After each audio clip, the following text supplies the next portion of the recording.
and welcome to Into the Light. I'm your host, Edina Mauvana. Today we have Caroline Stella Wolfe. Caroline is a seasoned spiritual practitioner with over 23 years of experience in energy healing, mentoring, and intuitive guidance. She's the founder of Four Corners Healing 37. She integrates shamanic and quantum healing to help individuals reconnect with their true selves, overcome challenges, and embrace spiritual and transformational wisdom and compassion. Thank you so much for being here, Stella. I'm so glad to have you.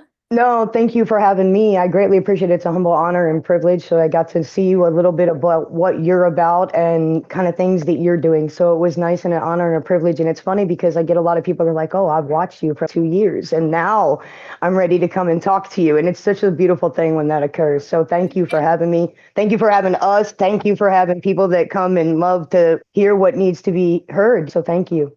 Yeah, I love interviewing people. I don't know if you know a little bit about my background. I come from a Muslim background and Yeah. I was been on this spiritual awakening journey, I'll say, for the last maybe 5 years or so. Right. And I took a turn into more mysticism and ancient wisdom traditions, but I still obviously retain my sort of core beliefs as a Muslim. And I just love listening to you on TikTok. Honestly, that's where I found you. I'm sure that's where a lot of people have been following you for maybe a couple, I don't know how many years you've been on there, but Since 2019. oh my gosh, yeah, you're OG, your name Prophetic Priestess, right? Yeah, they call me, yeah, and it wasn't my name, my team has named me twice. So if originally when I went on TikTok, I was known as Daughter of Gaia, and that's how I was known. And then later on in time, it changed into Poetic Prophetess. And those are titles that I don't give myself, and they're repeated over and over and over again. And there's a lot of significance there. So that's now what my team refers to me as, and the divine refers to me as Poetic Prophetess. Yeah. Prophetic prophetess, yeah, feminine, yeah, and doing. Correct. I know you talk a lot about embodying the masculine and feminine Yes. energies, and even if with your partner and whatnot, and Yeah. even doing healings.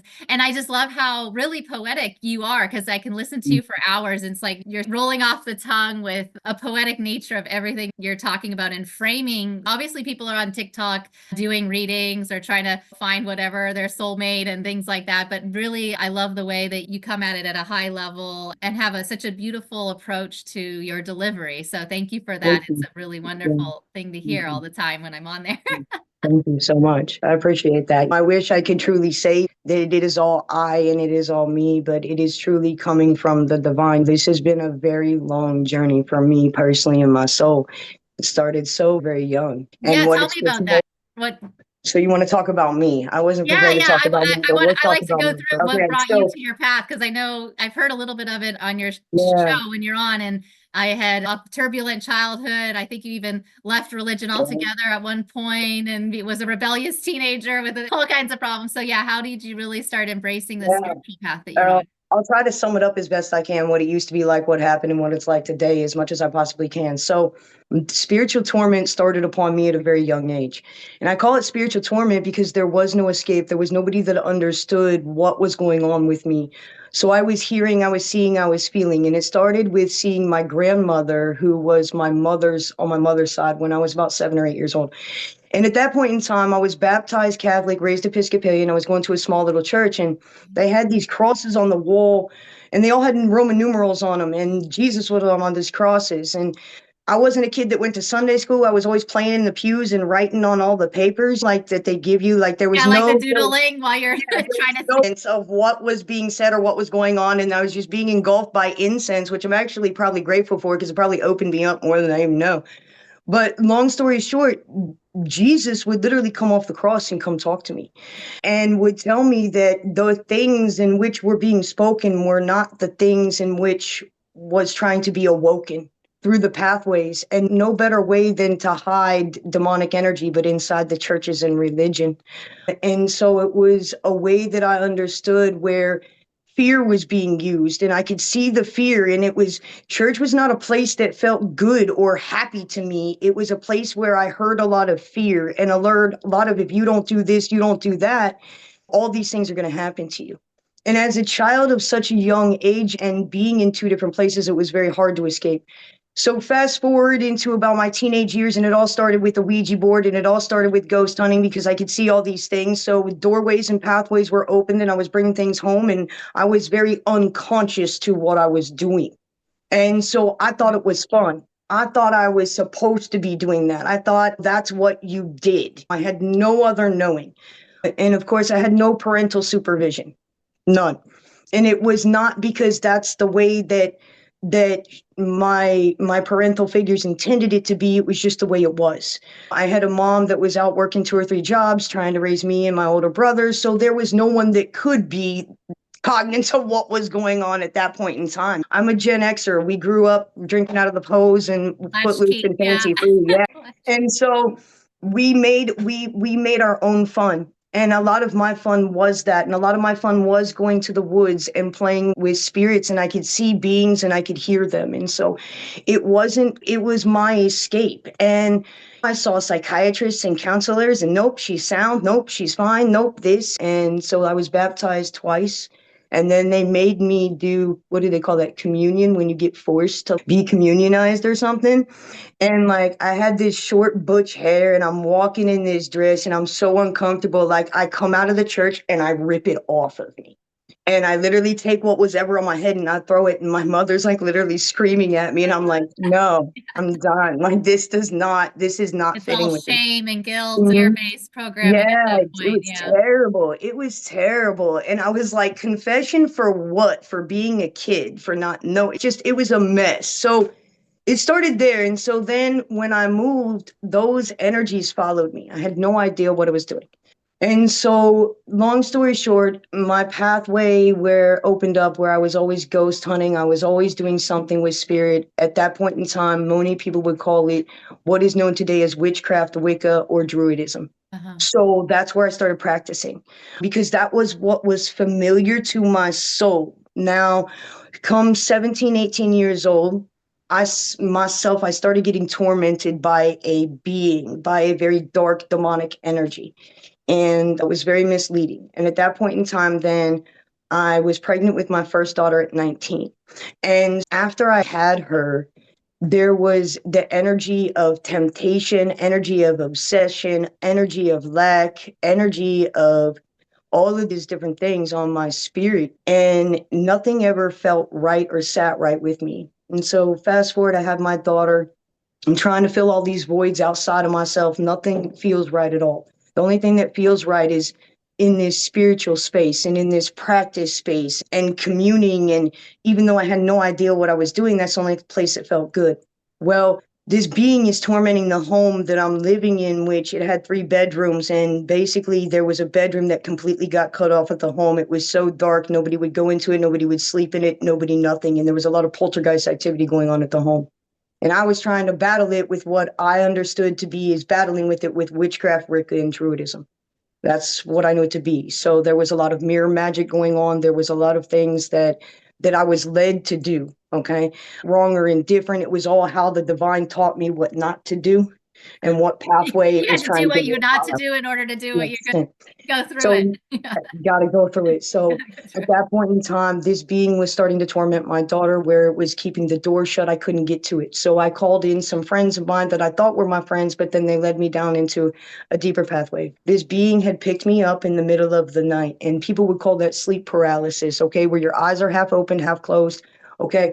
So this being picked me up by the bottom of my legs and was holding me from the bottom of my legs upside down. And I couldn't see, I could see the figure of it, but there was no sound, there was no nothing, and I couldn't move. I was paralyzed.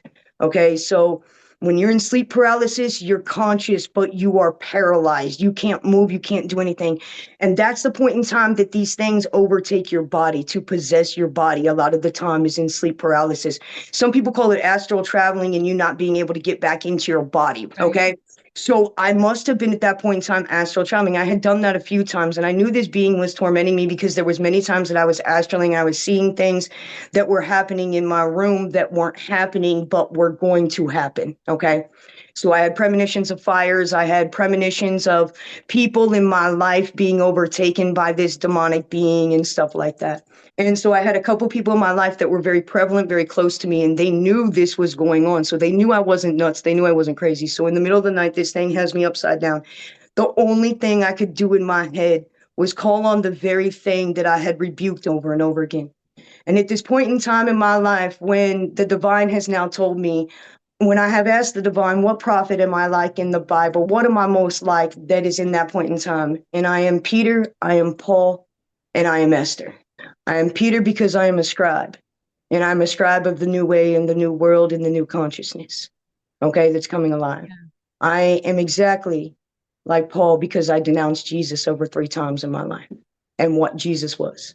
And I'm exactly like Esther because I saved the people from themselves and from the lower dimensional realities, Mm. which back in the day, in that term and in that terminology, was Israel. She freed her people. And so when that was given to me, I understood that. But the very thing that I called on at that very moment, in Jesus' name, put me down. And it dropped me on the floor. Wow. Done, wide awake. Okay. So then the next day, I still won't go to the church. I still won't talk to anybody. I'm still just talking to the people around me. I've got bruises on my shoulders. I've got markings on my neck. There was pictures at that point in time with a very dear friend of mine who I grew up with. And then at that point in time, things calmed down for a little while. Over the next week, I started calling in my ancestors heavily, and then Chief came to me at that point in time. And Chief is what I knew is my dad's dad, who I never got to meet or be with, who is half Lakota, half Yeah, Hopi. he's your ancestral lineage is the Yes, Native American tribal lineage yes, there. Okay. yes. And Wow. so he put his hand on my back, and it was the next day because I was just in tears and I was just a mess and terrified. There is nothing more real than spiritual PTSD. Like people, spiritual PTSD is so incredibly real. Okay. And it's to the very core of people's beings, and they don't understand what's going on at that point in time, but it's real.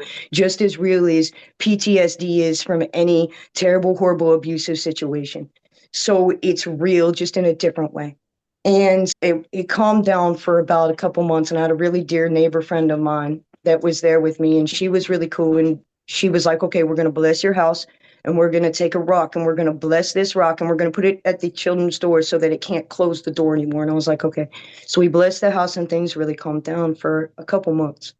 I was terrified to go upstairs by myself. I was terrified to be in that home by myself. I was terrified to live a normal life because there was no normalcy to me ever, but this was way beyond my understanding of what I was dealing with. Now, I still, mind you, I wouldn't go to the church. My mom thought I was crazy. I was putting sigils all over my house. I was doing whatever I could to Like protect paranoia myself. kicks in, yeah, at that Yeah. point. Yeah. And so I was doing it whatever I could. And my mom thinks I'm batshit crazy, but yet she's letting me do my thing. God love her for just letting me do my thing. And I'm like, yo, I'm trying to save our family here from something you do not think exists, but doesn't exist in the way that you think it does, lady. Like, I'm trying here. So God love her at that point in time. She doesn't know what's going on. She's only doing what she can with what she understands. And so the last time that I came in contact with this being, I had just come home from work. Now, mind you, at this point in time, I am mastering massage therapy. So I work on a lot of different people, and I understand the meridians and the shot. There's a lot that's going on in my life. Yeah. And so I've been working as a massage therapist for probably about 3 or 4 years at this point in time. And I'd come home from work, and it was in the afternoon before I had to go pick up my daughter from daycare. And I was like, I'm just going to lay down on the couch. I do not want to go upstairs. I just refuse to. And I was even terrified to be in that house by myself. And so I laid down on the couch, and lo and behold, this was the last hoorah with this thing. And I was in the middle of Astral once again, in and out. And it picked me up off of my couch, and I was cross-legged, like sitting in meditation pose, basically, when it picked me up. And it had me, and I knew it had me, and it was like where I was above it, as if I was looking down upon it. And it had me here by my ribs, okay? And I was looking down upon it, and I literally sat here once again, and I said some very mean curse words that I won't repeat here. Okay. And because I don't want your team to have to do that type of editing, but literally, and then I repeated it again. And I was like, you have no authority over me. You have no power over me. And in Jesus's name, blah. But there was a lot of different cuss words because at first it was like, oh, no, not you again. When I knew you were coming back, I just could feel it. I just knew we weren't done yet. And so I sat there and it had me and I said what I said and it dropped me and I broke my ankle. And I woke up in the middle of my form, my ankle was broken. And so at that point in time, boom, done.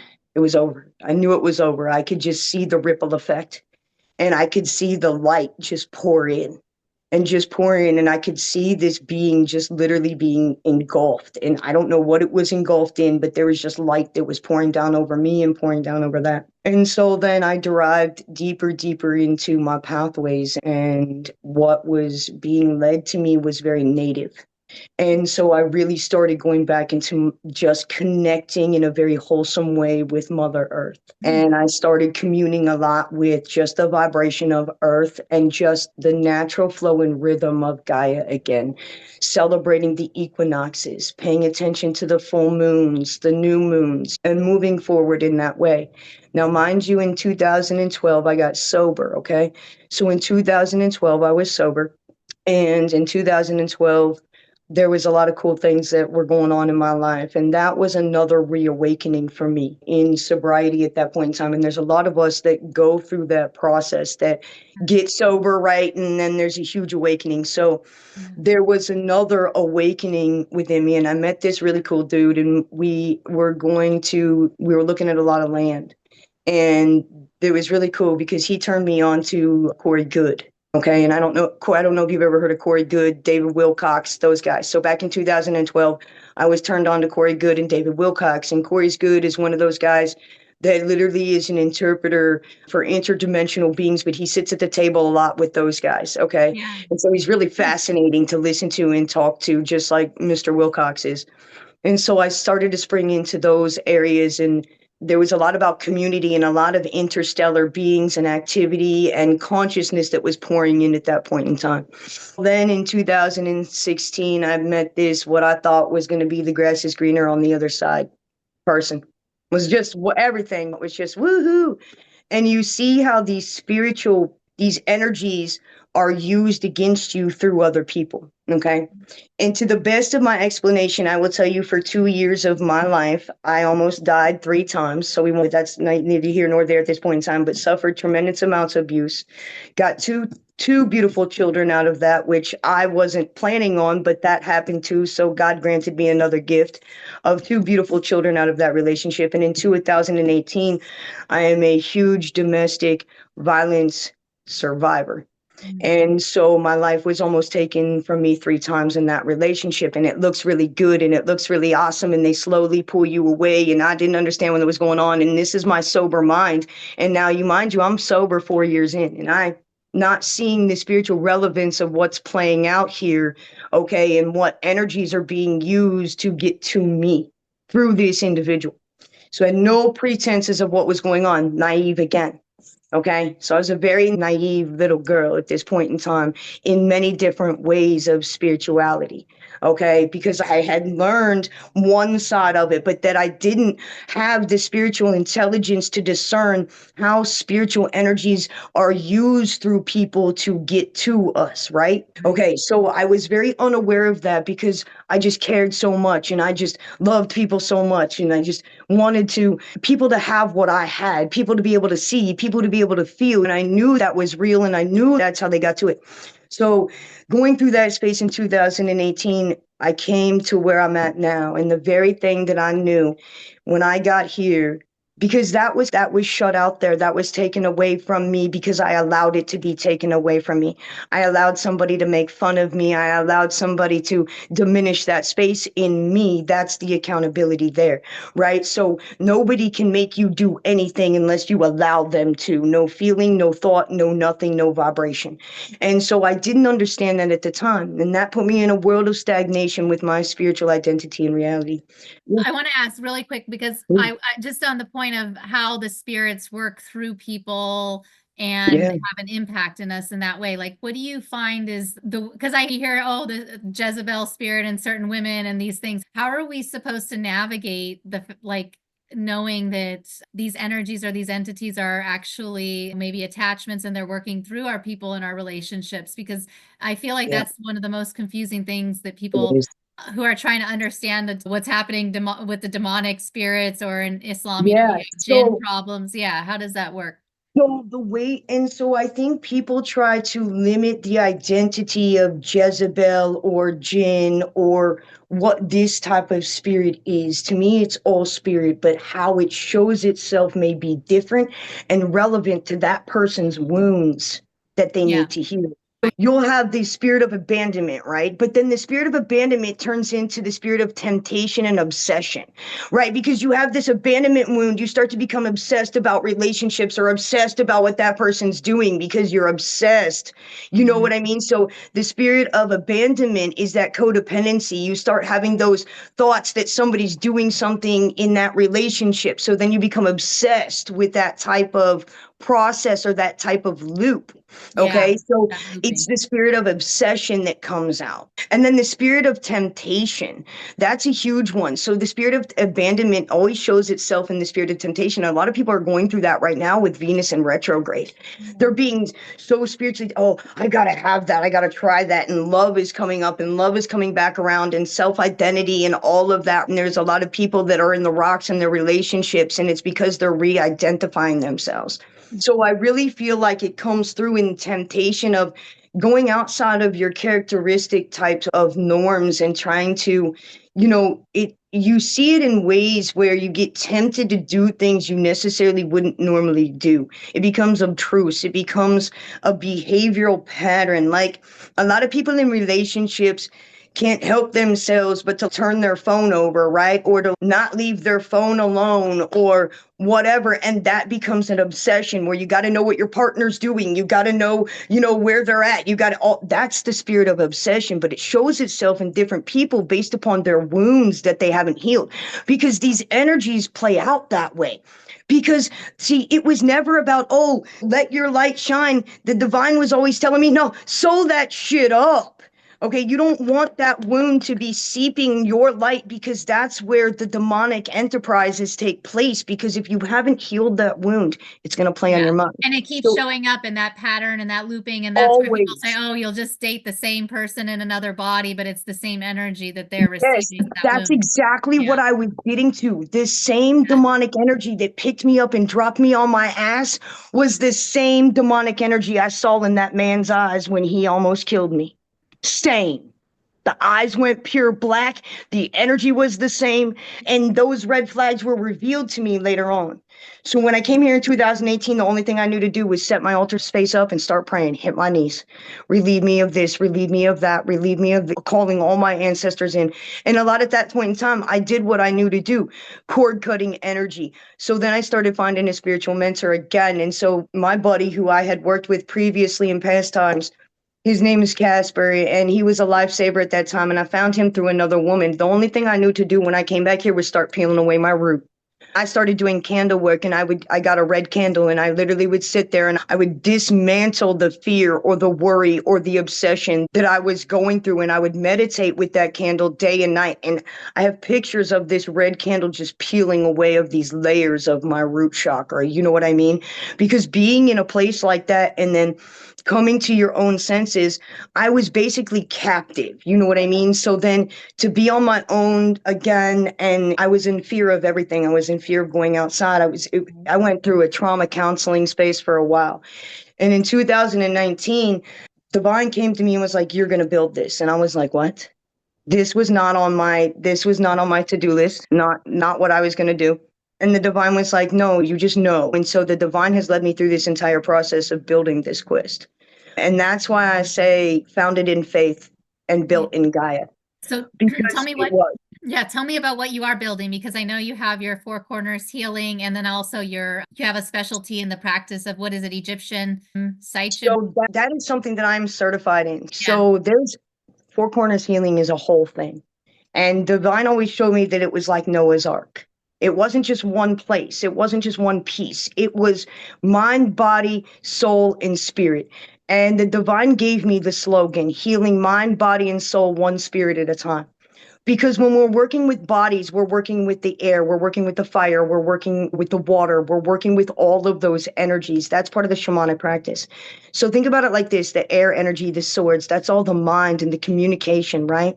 And that's good energy to have, but how you're using that energy is the most appropriate thing, right? You've got to have a solid foundation, which is the fire, the passion, the drive, the no fear, the all of those things, right? You've got to be able to feel your own emotional intelligence before you can step into having any type of relevance of intuition or psychic abilities. If you don't have emotional intelligence, the spiritual reality will eat you alive, and it Right. will be And part be of your balanced. mind. Yeah, and be Yeah, coming into a balanced state rather than yeah, living in the cycles of fear or this dysregulated state you're describing from the yeah. And when I started to build this, of course, it started out as doing readings, and I was actually mentoring people. But where I was mentoring people was in places that, in their intuition, in psychic abilities. I was mentoring them in herbal magic and candle magic and stuff like that because I had just grown up with it for so long. Then I was like, if I'm going to really jump into this, I need to go make sure that business. I'm that type of woman. I've owned my own business before in massage therapy. So I was like, if I'm going to really do this, Divine, we're going to do this. We're going to do it the right way. And Chief was leading this all the way because he was the only one that could get through to me. He was the only one that could actually make me do anything. I'm a very stubborn, hard-headed person. And that's because raising myself, I think you get that way for so long.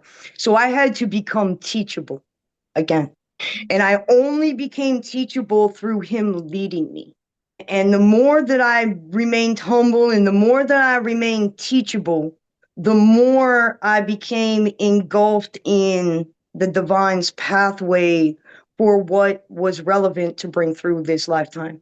And so it started to show me these different pieces. And since I was 14 years old, I was shown a vision of this massive community that not only helped people with trauma healing and addiction, that had CBD, THC, but intertwined with emotional balance regulation with the Edward Bach series. Okay, so we're talking deep terpenes, deep knowledge of master herbalism. Okay, and we're also seeing horses. Okay. And I saw all that because these were all things that I did when I was growing up. I was big into herbs and big into marijuana, and I was big into growing. I've got a green thumb like no other. And so those were big parts of my life. And I always would go to horse camp, and I had a horse when I was growing up for a long time. And so horses were something that I just understood. And so I had this vision and it kept coming to me. And then on top of that, it was about teaching people what they really were. And the divine has always told me, you're coming closer and closer to what you are, not who, because it doesn't matter what Whoville you are, what who you are in Whoville. What matters is what you are. And so, all about the last 3.5, 4 years, I had a beautiful partner come to me in 2021. And he was like a lot of other people. I've watched you for 2.5 years, and it was funny how that all went down and how Jay and I met, but it was absolutely hilarious. And I was told he was going to come here for 3 weeks and just mentor with me. And then he never left. And then we started mentoring together and we started doing this, and it was a beautiful pathway. And then the divine started to stray us away because it's what not was needed at that time. And he's thriving and doing a lot of new things in his development with sound healing and all this kind of stuff. So he has his own website and he's doing his own thing a lot right now in the community. And so we were told to split ways because what I was deriving, and I got a limited restriction on TikTok. So that's cool. That's always fun. What we're deriving was then in this place where we could see the divine feminine and the divine masculine and a need for that balance to teach people about relating, right? Again, right? Because people don't know how to relate because they don't know how to relate to themselves. They've lost their spiritual identity. So a long portion of my life, I was in a spiritual identity loss. I didn't have a home to church to go to. I'm half Hebrew, half Native American. Mm. That was a fight within my spiritual team anyway. They didn't like each other to begin with. Okay. All Yeah. right. We're talking about You're woo. integrating a lot of different energy and the identity dynamics. Like a lot of us Yes. these days, it's like we have different sources. And so, Yeah. yeah, there's conflict between that. Us, yeah. They didn't get along, so that was breeding inside of me. So now what it's become is it's become overall healing. So what's developing in the grand scheme of things is that we are developing a place that is not only for the mind, body, and soul that takes place, but that where there's horses that are used as trauma Mhm. healing. Yeah. Okay.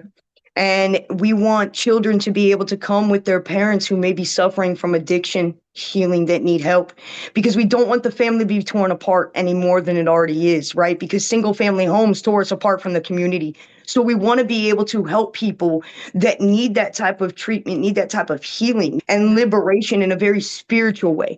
Because you can put down the substance, but the problem isn't the substance. The problem is the identity. And Mhm. so we're getting to the core of the identity to help that soul be liberated, right? So we don't want families to be strayed away. So we're trying to make it to where kids can have camp and do kid things and all that type of stuff, and horses, and then the healing aspects of things. But really, we're teaching people how to use their spiritual abilities, how to use their psychic abilities, how to use their intuition. Because what's beautiful about the program that the divine has derived through me is it comes through a place of almost finishing my bachelor's in psychology, going through 2 years of LSW training and cognitive behavioral therapy, because I got to actually work at the place that helped me transform my being in my life again. They asked me to come back and work for them. So I Yeah. got to work at that place for 2 years. So I have that understanding of how the ego and the mind is so cunning and so baffling and so powerful. Yeah. And it's huge. And so that comes from a long generation of things being passed down to us too. It becomes very obtrusive. So it's an overall dynamic where we truly do heal the mind and the body and the soul. I have some beautiful people that are in my corner. A shout out to them. They know exactly who they are. And these things are slowly happening. I just released my first book yesterday. Oh, that So what? What's your book? This is amazing. yes. Yeah, so I just released my Congratulations. first book yesterday. Thank you. Amazon is picking it up. That takes a moment or two for Yeah. them to like actually Listed. publish it on their site and Yeah. physically do it because of rights and all that stuff. What's your So book title? yeah, it's called Awakening to Wholeness. Okay. Healing mind, body, and soul, of course, one Yeah. spirit at a time. So it's called Awakening to Wholeness, and author Caroline Stella Wolfe.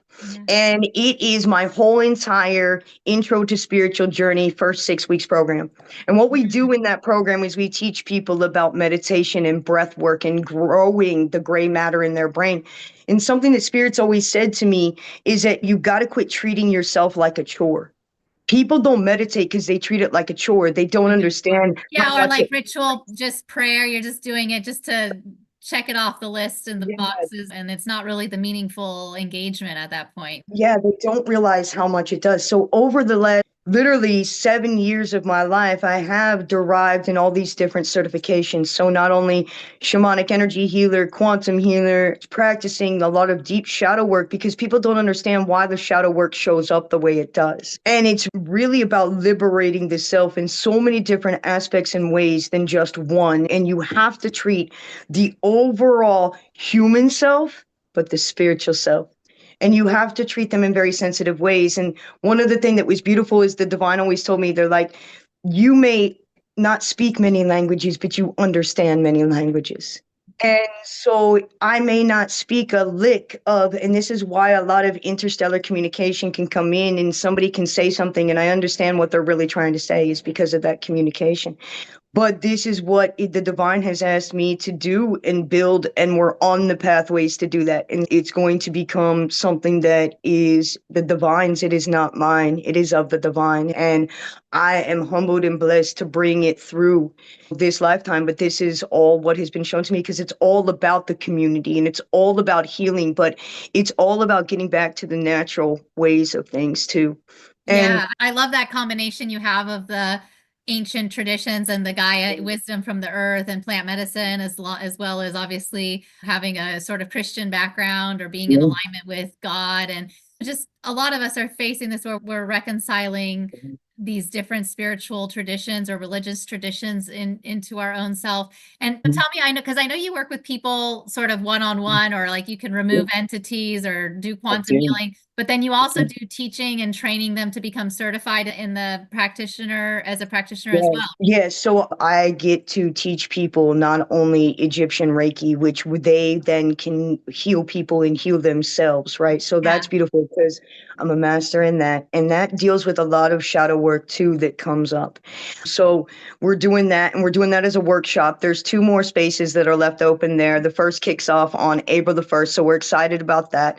And I'll be bringing some partnerships in later where there's more classes that will be offered with partnerships of good people of mine. But then the next one I'm doing is, it was brought to my attention, and this is stuff that I pray on and I pray on and I pray on and I pray on. Like, it has to be coming up. The way that God speaks to me is just like water eroding away at a rock. So it's not like I woke up one day and was like, oh, I want to be a writer, or, oh, I want to be a poet. And I'm like, well, this is what we're doing now. So the way that my life is transformed and what I have transformed to is nowhere near what I thought my life was going to be, but was all prophesized over me over 8 years ago as well, from outside mentors as well that I had come into contact with. So long story short, in this, we are really moving towards that process of really healing all of those things. And so I wouldn't have known what was going on if it was not shown to me through the divine. And so it really is not of me. And a lot of people are coming back online with their spiritual identity. And I was told that I was here to help the masses reawaken what that was, because I understood the fight and I understood the way that happened. So we're going to have some new classes coming up, but psychic studies, because it's not just about the psychic abilities. We are really working into the core understandings of ethics and conduct and integrities, right? And morals, because one of the number one things that was always given to me by my chief was integrities, morals. Like, the native way is very boom. And to be honest with you, I'll be 100% with you, as I always am, in authenticity. The very first time Charlene reached out to me, I was told not to answer. And I was told to pray for over 2 weeks.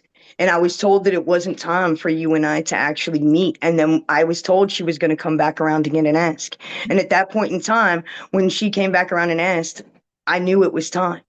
And so it was just beautiful how that happened as well. And it's called psychic studies because we're studying the psychic abilities, but it doesn't work through everyone the way it works for me or works for you. The way that psychic and intuitive abilities work for everybody is sometimes based upon their trauma, is sometimes based upon their past lower level vibration of abilities. Like, for one thing that I know a lot of women have in contact with, we would take those things that people did to us and we'd put them in a Rolodex so we could remember exactly what was said, what was done, how it was said, how it was done, so that we could use it later. So we could use it later. And that is something that I started to actually use as a intuitive and psychic ability, because I realized that spirit would give me one piece and then it would come up later. And I'm like, wait, I remember that.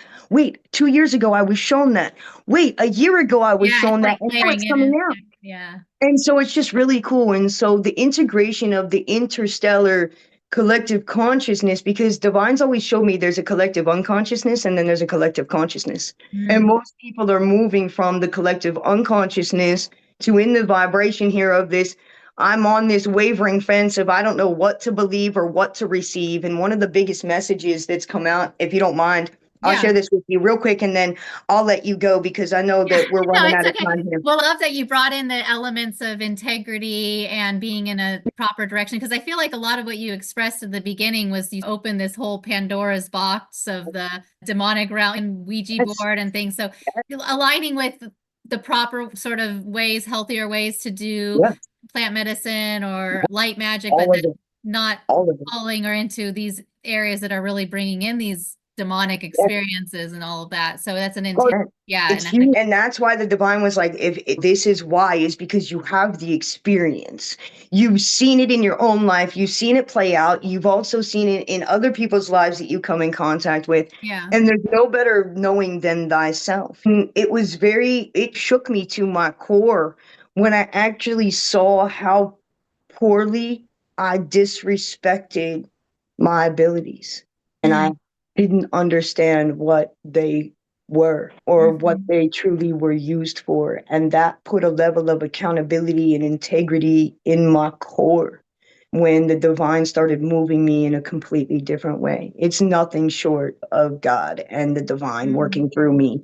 And I say God because that's the patriarchal masculine energy. And the way it's always been shown to me is universal energy. There's a masculine and a feminine side. And so, the God, divine, you'll hear me intertwine those energies because sometimes it depends on what energy is coming forward in me that's speaking at that time.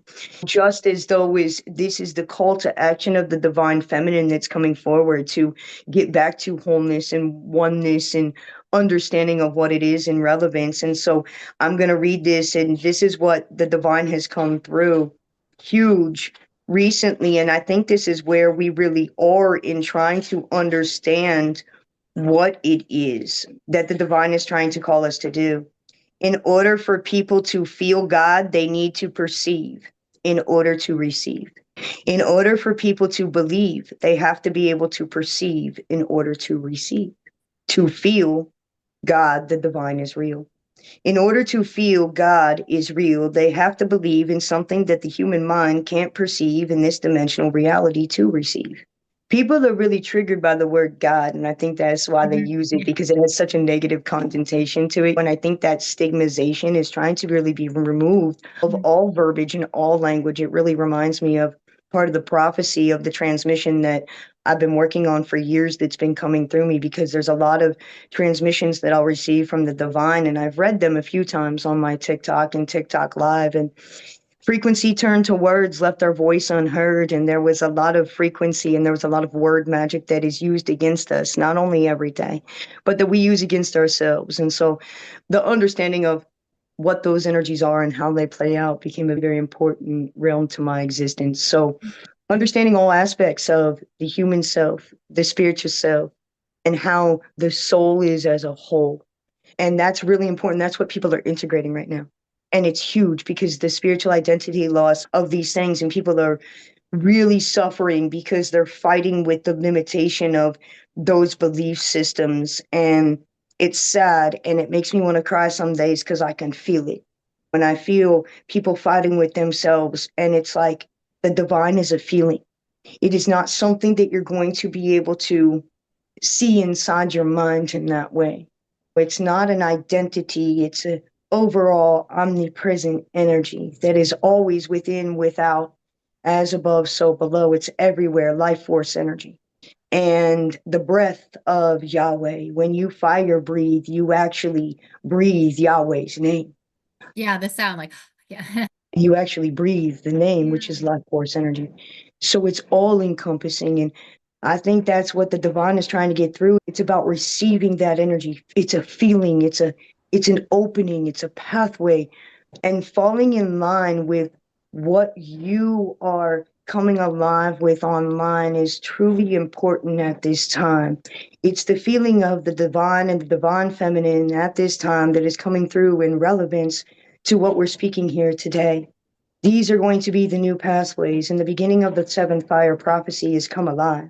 It's time that no longer will you be in stagnation or left behind. It's a truly divine time to be alive. We are here to intertwine and understand the pathways of the divine and what truly is to be in relevance as the sacred seventh fire prophecy, to come alive and to heal the earths and thyself. What we are going to do here is peel away the layers that no longer fit in each and every one of you through stagnanticity, through thought belief, and through the removal of identity after identity that has been built over time, removing everything but that in which is the divine. I love that. I was just gonna I was gonna say what kind of words of wisdom would you like to share, final thoughts, but that pretty much sums it up. And I had a beautiful moment of poetry for us. Thank you so much, Caroline Stella. I really Thank you, thank you, appreciate everything you do thank and you, everything you bring. thank Any you. just before we wrap up, I know you have a lot going on, your book, everything. Where do you want people to follow anyone listening to this? What should they Yeah, do if they they want to definitely get in follow touch with me. you? Yeah. Yeah, they can definitely follow me and they can come see me at fourcornershealing37.com. And Oh, it is spelled out FOUR. Uh-huh. So it's fourcornershealing37.com. Yeah. I am on YouTube. I am also on TikTok. So those two places I'm used a lot. And when I'm asked to go live and give a word, it's the way that it is. So I never get to know when I'm going to get to do something. So it's always exciting to me when I get to move out of the way and allow the divine to just come through the way it needs to be. It's beautiful. It's been an honor and a privilege. Thank you for having me. Thank you for Oh, thank being you here so with me. I greatly appreciate you and what you're doing because what you're doing out in California is huge too. So thank you. Yeah, thank you so much, Stella. And we're going to have all the links under Yeah, the episode for where people can find you and the work you do. thanks. And I know Thank you. we could have had a whole episode on each Oh, thing you talked about, like like word 5 different magic and pathways. I mean Yeah. everything. We can do it again in the I future. would love to catch up with you even outside of that. So let me know Yeah, anytime. build All the right. community and start Yeah, getting the word out. And that's what we're all here for. always. So I appreciate it so much. Yeah, trust me, you guys will be the first to know because it's moving and it's moving fast by God's grace. Yeah, by Thank God's you so grace. much. Thank you so much for that. A great day. Thank you.